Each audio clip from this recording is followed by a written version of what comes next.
నీవు గ్రహింపలేని సంగతులను, గూఢమైన సంగతులను నీకు తెలియజేతును. యిర్మీయా 33వ అధ్యాయము 3వ వచనము.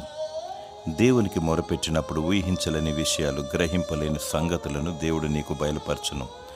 దానియేలు ప్రార్థించినప్పుడు రాజ్యాల యొక్క పరిపాలన గూర్చి, ఈ లోక అంతంలో జరిగే విషయాలను గూర్చి ఆయనకు దేవుడు బయలుపరిచాడు.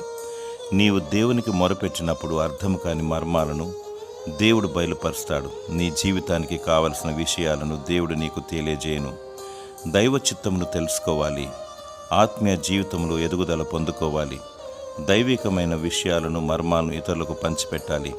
పరలోకాన్ని పొందుకొనుటకు నియమము ప్రకారముగా విశ్వాసముతో ఎదురుచూస్తూ ఉండాలి. దేవుడు నీకు గ్రహింపలేని సంగతులను బయలుపరిచి నీకు మేలు చేయునుగాక. ఆమేన్.